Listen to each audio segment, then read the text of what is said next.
My sister's hidden sacrifice. I am Maya, and I spent my whole life walking in my older sister's shadow. I was always angry that she seemed to have a perfect, easy life. I had no idea she had secretly given up her biggest dream just to keep me alive. Sometimes we look at the people closest to us and we think we see the full picture. We see their success, their smiles, or their sudden failures, and we judge them. But stories are like icebergs. The part we see is very small compared to the heavy truth hidden beneath the surface. Today's story is about a shadow, a secret, and a love so quiet that it almost went unheard. As you listen, try to feel the emotions behind the words. Pay attention to the small details that change everything. In our house, my sister Sarah was the sun, and I was just a tiny, cold planet circling around her. Sarah was beautiful. She was smart. She was the one who always had the highest grades, the loudest laughs, and the brightest future. My parents didn't have to say it. I could see it in the way they looked at her. When Sarah walked into a room, the air seemed to get warmer. I, on the other hand, was the sickly child. When I was 10, I spent more time in hospital beds than in school playgrounds. I remember the smell of those hallways, a mix of sharp cleaning chemicals and old soup. While Sarah was winning awards at school, I was counting the drips in my IV bag. I didn't hate Sarah, not exactly, but I felt a deep, biting envy. I envied her health. I envied her energy. Most of all, I envied how easy her life seemed to be. Everything came to her without effort, or so I thought. "Maya, honey, drink your juice," Sarah would say, sitting by my bed. She would bring me books and tell me stories about the outside world. To everyone else, she was the perfect, caring sister. To me, she was a constant reminder of everything I couldn't do. I used to watch her through the window when she came home from high school. She would be carrying her heavy backpack, her face glowing with excitement. She was going to be a doctor. That was her dream. She had maps of foreign cities on her wall and university brochures hidden under her pillow. "I'm going to see the world, Maya," she whispered to me one night when we were sharing a room. "And when I'm a doctor, I'll find a way to make sure you never have to stay in a hospital again." I turned my back to her and closed my eyes. I didn't want her promises. I didn't want her pity. I just wanted to be the one with the bright future for once. I wanted to be the sun. But life has a strange way of shifting the light. By the time I turned 18, my health had finally stabilized. I was getting stronger. I was ready to start my life. And that was exactly when Sarah, the perfect, ambitious Sarah, did something that no one understood. The change happened during the summer Sarah was supposed to leave for the University of London. She had worked so hard for that acceptance letter. I remember seeing it on the kitchen table, the gold crest on the envelope, the thick, expensive paper. It was her ticket out of our small, dusty town. But one Tuesday morning, I found her sitting in the kitchen, staring at a cold cup of coffee. The house was silent. "Aren't you supposed to be packing?" I asked, grabbing a glass of water. Sarah didn't look up. Her voice was flat like a road with no turns. "I'm not going, Maya. I decided to stay. I'm going to work at the local pharmacy instead." I froze. "The pharmacy? But you're a genius. You're supposed to be a doctor." She finally looked at me, and for the first time her eyes looked tired.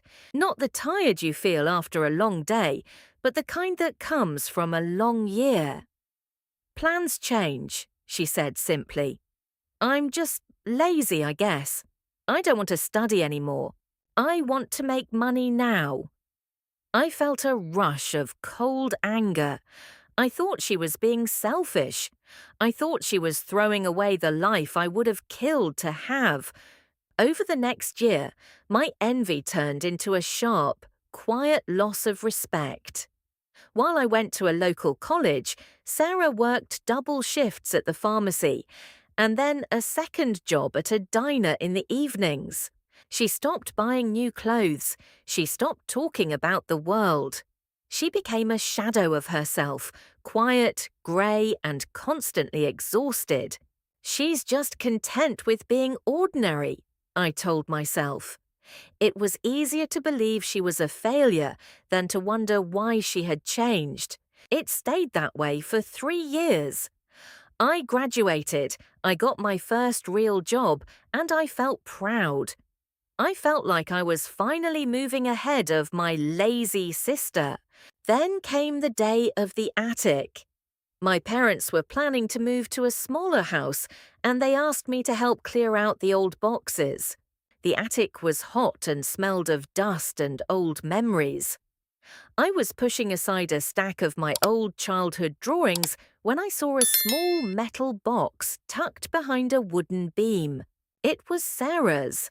I shouldn't have opened it, but curiosity is a powerful thing. Inside, there were no jewels or secret letters. Instead, there were stacks of paper. On top was a request for withdrawal. Sarah had written to the university, telling them she couldn't attend for financial and personal reasons. Underneath that was a thick pile of hospital bills. I recognized the letterhead. It was the private clinic where I had received my special treatments when I was 16. The treatments that had finally saved my life. My breath caught in my throat. I saw my father's signature on the early bills, but then the signatures changed. They were Sarah's. There was a final notice from the bank. Our parents had been about to lose the house to pay for my surgeries. Sarah had stepped in. She had used her entire university savings, the money she had worked for since she was 12, to pay the debt. And the double shifts, the lazy job at the pharmacy. She wasn't working for herself. She was paying off the interest so I could have a home to recover in. I sat on the dusty floor, my hands shaking. I felt the yellowed paper of the bills between my fingers. The air in the attic felt too thin to breathe. Every mean thought I had ever had, every moment of envy, every time I called her lazy in my head, it all came crashing down on me. She hadn't stayed because she was lazy. She had stayed because I was expensive. I stayed in the attic for a long time. The dust danced in the afternoon light, but everything felt dark to me. I held Sarah's withdrawal letter against my chest and cried.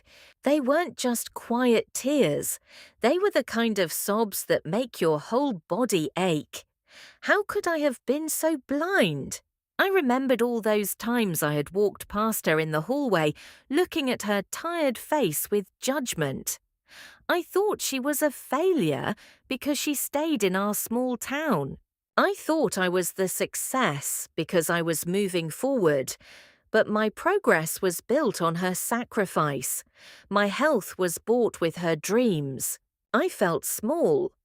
Not the smallness of a child, but the smallness of a person who realizes they have been incredibly ungrateful.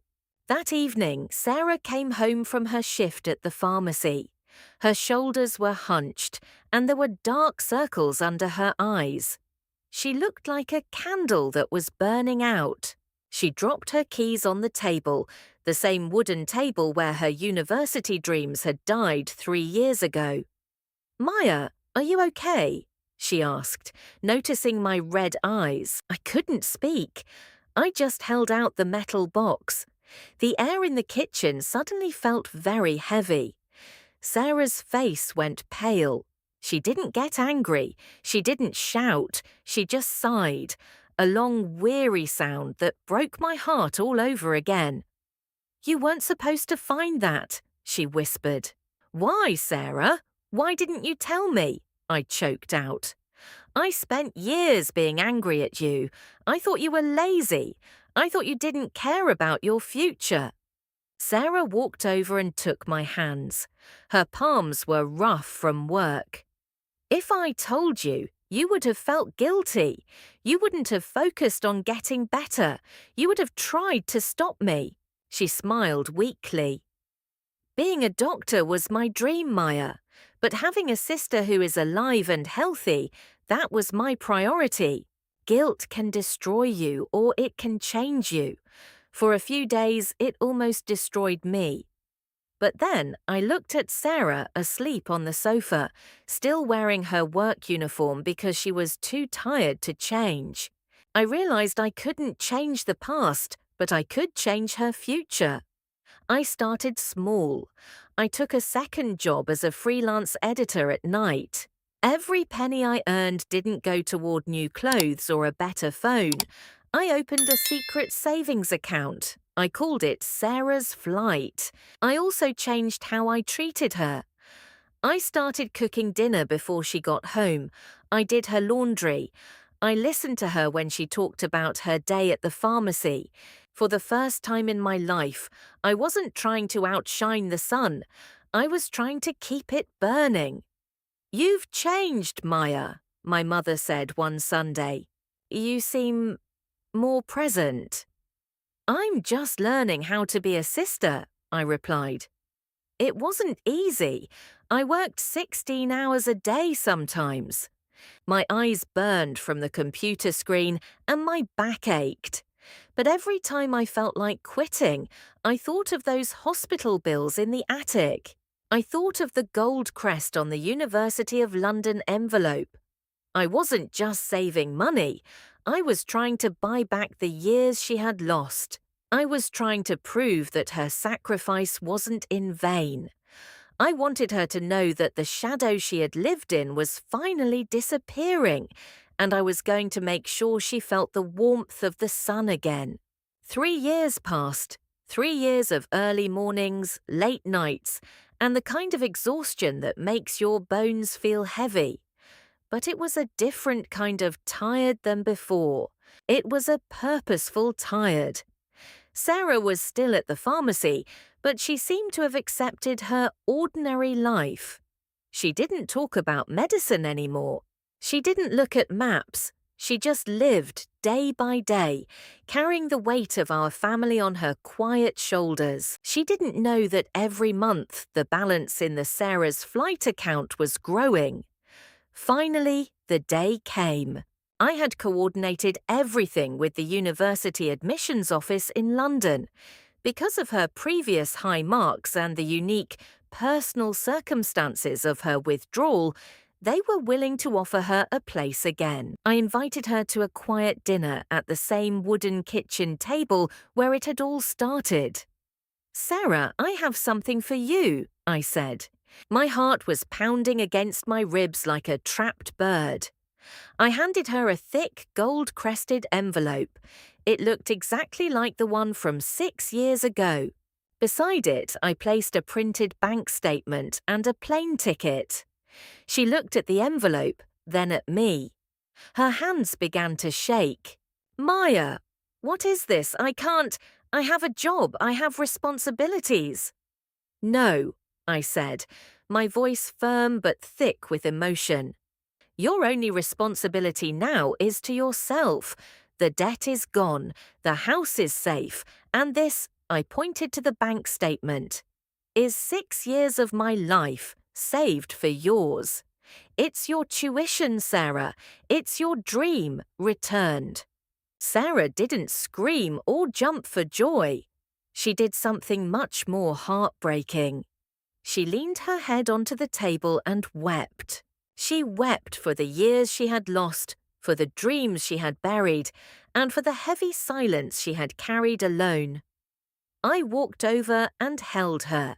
For my entire life, she had been the strong one, the sun that never flickered. Now I realized that even the sun needs someone to hold it up sometimes. "I thought I was walking in your shadow," I whispered into her hair. But I was actually walking in your light. You protected me from the cold, and I didn't even know it. 2 months later, I stood at the airport. I watched Sarah walk toward the security gate. She was wearing a new coat, and she was carrying that same heavy backpack. But this time, her face wasn't tired. It was glowing. She turned back once and waved. In that moment, I didn't feel any envy. I didn't feel small. I felt a peace so deep it reached my soul. Family sacrifices are often silent. They happen in the middle of the night, in the shifts no one wants to work, and in the dreams that are quietly set aside. We may not see them, but they are the foundation of everything we are. Don't envy someone's light until you understand the darkness they endured to keep it burning for you.